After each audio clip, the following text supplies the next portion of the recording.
Сәлеметсіздер ме, білім алушылар? Егер де барлығымыз сабаққа дайын болсақ, онда жаңа сабағымызды бастайық. Біздің бүгінгі өтетін жаңа сабағымыздың тақырыбы шамдарды бекіту әдістері. Бұл сабақтың мақсаты білім алушылар шамдардың түрлері, құрылысын, жұмыс жасау принципін және бекіту әдістерін игереді.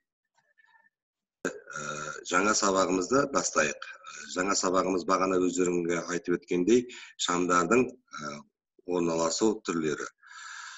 Бұл енді шамдар дегеніміз, өздеріңіз білесіздер, жасанды жарық көздері. Шамдар туралы жалпы мағлұмат. Шамдардың бір түрі қыздыру шамдары.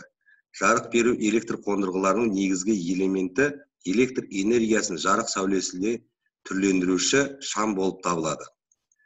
Бұл шамдардың барлығы қуатына, кернеуіне, жарық ағымына, өлшеміне, сыртқы түріне, газ түріне, баллондардың жарықты шағылыстыруы мен жарық өткізгіштік элементтеріне қарай бөлінеді.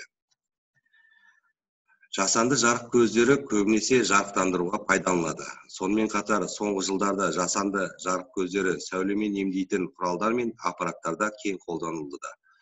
Оларда көрінетін сәулелермен қатар ультракүлгін және инфрақызыл сәулелердің де әртүрлі қасиеттері пайдаланады. Мысалы, өздерің байқағандай немесе емханадан көргендерің бар шығар. Емханада инфрақызыл және ультракүлгін сәулелі шамдарды сол жердегі жаңағы вирустар немесе жаңағы басқа да паразиттер болмас үшін, ауаны тазарту үшін осындай шамдарды қосып, әр уақытта тазартып тұрады. Сол үшін қолданылады. Қазіргі өндірісте жетік меңгерілген және халық шаруашылығында кең тараған жасанды жарық көзінің бірі электрлік қыздыру шамдары. Бұл шам негізінен осы шамдардың ішіндегі ең бірінші болып шығарылған шам бір жағынан, және бұл шам оңай жасалады. Қыздыру шамдардың кең таралуына төмендегідей себептерге байланысты. Біріншіден, сәуле шығару спектрінің жұмыс орнына жалпы жарық беру жарайтындығы, екіншіден, қолданылуының әмбебаптығы, үшіншіден, құрылысының қарапайымдылығы және пайдалануға ыңғайлылығы. Келесі шам түріміз бұл люминесцентті шам. Люминесцентті шамдар тығыз жабылған шыны түтік, ішкі беті люминоформенен жабылған, түтіктен ауа шығарылып, оған сынаптың буларымен аргон газдар толтырылған шам. Бұл шамдарды өздерің көргенде мектепте, мысалы, коридорларда, жаңағы өндірістік мекемелерде, әртүрлі жаңағы құралдар, мысалы, токарлық станоктарда, бұрғылау станоктарында, немесе дәнекерлеу станоктарында көбінесе осындай люминесцентті шамдар қолданылады. Бұл шамдар 27 вольттық кернеуге 15 және 20 ватт қуатты люминесценттік шамдар шығарылады. Ал енді 220 вольттық кернеуге 18, 20, 36, 40, 80 және 125 ваттан қуатты шамдарды даярлайды. Люминесценттік шамдардың қызмет мерзімі берілген 5000 сағаттан асады. Қазіргі бұл люминесценттік шамдар негізі өздерің үйде көп қазір қолданып жүрген спираль түрде немесе тік бұралған түрде орналастырған шамдар, жаңағы люминесцентті шамдар. Ішіне газ толтырылған, люминфермен қапталған шамдардың бір түрі осы люминесцентті шам болып есептеледі. Электр қондырғылардың жарықтандыру шырақтары және аспаптары, электрлік жарық көздері, қыздыру шамдар, төмен қысымды люминесценттік шамдар және жоғарғы қысымды сынапты шамдар электрлік жарық көздер ретінде қызмет көрсетеді. Қыздыру шамдардың жұмыс істеу принципі көрінетін сәулелену энергиясының жібіне келеді. Электр энергияны түрлендіруіне негізделген. Адамның көру мүшесіне ақ жарыққа жақын әсер ететін және оның жарықты сезінуді шығаруына байланысты. Қыздыру шамдарының орташа қызмет көрсету уақыты 1000 сағаттан 1200 сағатқа шейін деп есептеледі. Колбадан ауа шығарылып, қыздыру шамдары вакуумдық, ал енді инерт газдармен толтырылған колбаларды газ толтырылған деп атайды. Біз жаңағы айтып өткен вакуумдық шамдарға қыздыру шамдары немесе осы люминесцент шамдар жатады. Өйткені олардың ішіндегі ауалары сорылып алынады. Сондықтан бұлар вакуумдық жаңағы шамдарға жатады. Ал енді инерт газдармен толтырған колбалар, газ толтырылған деп атайтын, бұл жаңағы жоғарғы қысымды шамдар, жаңағы ДРЛ, ДШС, ДКС деген маркалы шамдар болады. Вакуумдық шамдарға қарағанда газ толтырылған шамдарда жарық беру қайтарымы жоғары болады. Қыздыру шамдарының негізгі кемшіліктері төмен жарық беру менен жаңағы 2-ден 4%-ке шейін, онымен тұтанатын электр энергия адамның көзімен қабылданатын көрінеді. Ал сәуленену шығарулар электр энергияға айналады. Ал шамнан қалған жылуға айналады. Бұл жаңағы айтып отырғанда бір жағынан сәуле де береді және жылу да береді. Бұл қыздыру шамдан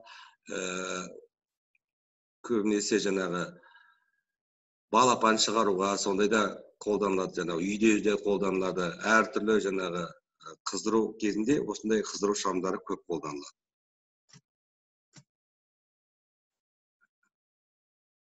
Ең көп жоғарғы қысымды қолдану ДРЛ доғалы сынапты шамдар.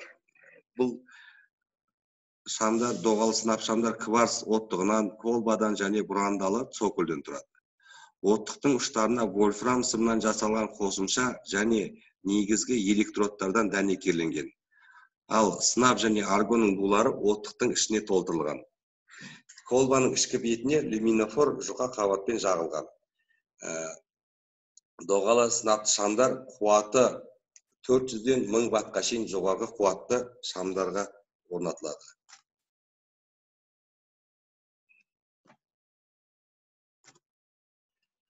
Енді балалар, мына суретте бағанағы өздерің жауап берген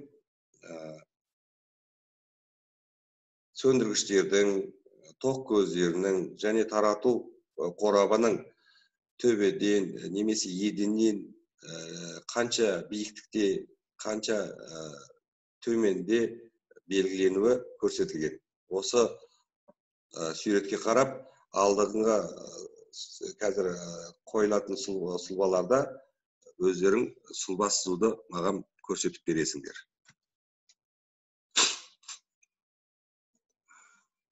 Енді бөлмелерде электр сымдарын жүргізуді бастайық.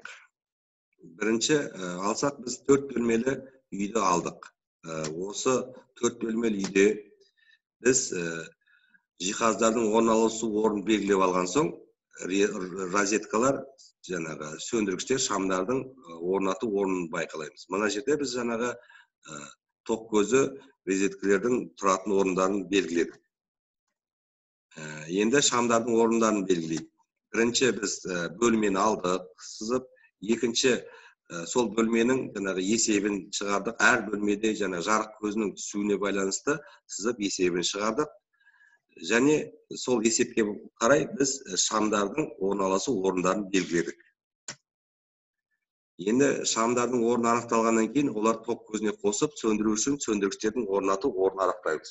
Біз жаңағы үйдің шамдардың орнатылған орнына қарай шамдар жағу үшін біз жаңағы сөндіргіштердің қалай орнатылу керек екенін белгіледік. Алдындағы сендерге көрсеткен сұлбадағы жаңағы қанша биіктікте, қандай жерлерде орнатылу керегіне қарай, осы сұлбада сендер қалай орнатылғанын жаңағы сөндіргіштердің маған айтып бересіңдер. Енді біз осы 4 бөлмелі үйде жаңағы тарату қорабын, шамдардың орналасуы, жаңа сөндіргіштердің, ток көздерінің орналасуына қарай тарату қораптарын орналасу орындарын белгілейміз. Тарату қорабын жинақталған сымдарға күштік автоматтың электр тоғын беруін жаңағы белгіледік. Біз енді тарату қораптары орнатылған соң, оған келетін негізгі ток күшін береміз. Осы енді біз осы өткен жаңа сабағымыз бойынша түсінгендеріңді біліп, бекіту тапсырмаларын берейік. Бірінші, күштік сөндіргіш дегеніміз не? Кайсыларың жооп бересиңдер?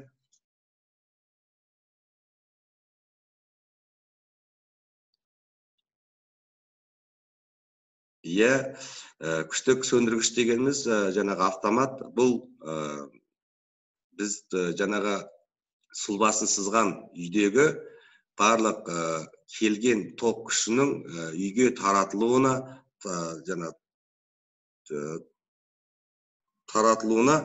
бірінші қолданылатын құрал. Бұл автомат өндірісте де, тұрғын жағдайларда да, басқа да жерлерде қолданылады. Жанағы өзіміз білетін трансформаторларда автоматтары қуатына қарай қолданылады. Екінші, төменде көрсетілген құрал не үшін қолданылады? Иә, дұрыс айтасың, бірақ осы құрал не үшін қолданылатынын кім айтады?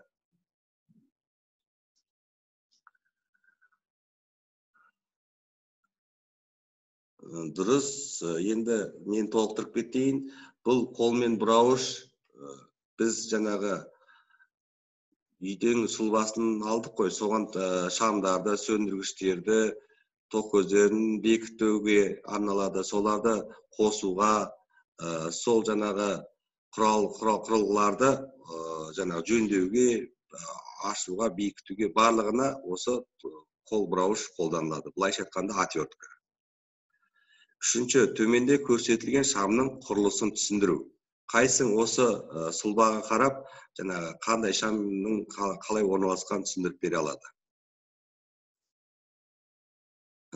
Айта ғой. Бірінші, екінші, үшінші, төртінші деп әр қайсысын жеке-жеке түсіндіріп айтып берсең.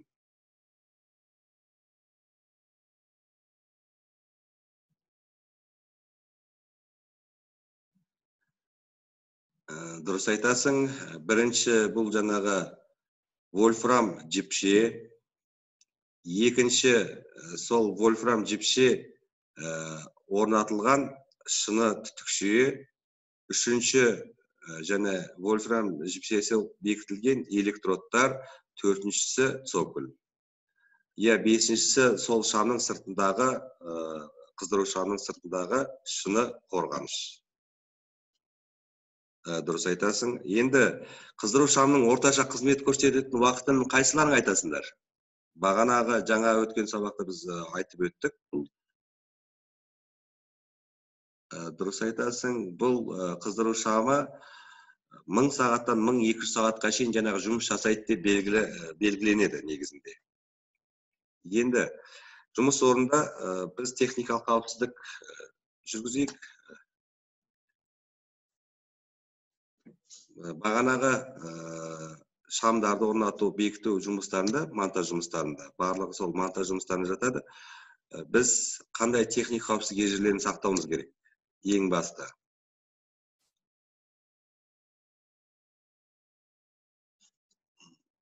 Дұрыс айтасың. Ең бастысы біз жұмыс жасарда ток көздерінің жұмыс жасамай өшіп тұруын қадағалауымыз керек.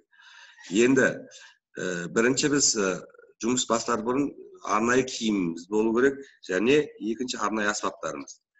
Монтаж жүргізудің алдыңғы аспаптардың жарамдылығын тексеріп аламыз. Бірінші, монтаж жасамас бұрын электр қондырғыларын және монтаж сымдарын жүргізу орындарын белгілеп аламыз. Екінші, белгіленген орындар бойынша электр қондырғыларын орната бастаймыз. Үшінші, электр қондырғыларын ашық монтаж түрінде жүргіземіз. Сондықтан электр қондырғыларды, кабель каналдарды әртүрлі әдіспен орнатамыз. Мысалға, бетон және кірпіш қабырғаларда арнайы монтаждау бұрамаларын қолданамыз. Қазір бізде монтаждау кабинасы мен монтаж жүргізу кезінде бұрандалар мен электр қондырғыларын орната бастаймыз. Төртінші, электр шамдарды орнат болғаннан кейін олардың арасында кабель каналдарын өлшеп кесіп орнатамыз. Бесінші, кабель каналдар арқылы сымдарды өлшеп кесіп, сымдарды кабель канал арқылы жүргізіп, электр сұлбасына қарай отырып, тарату қорабында сымдарды жалғаймыз.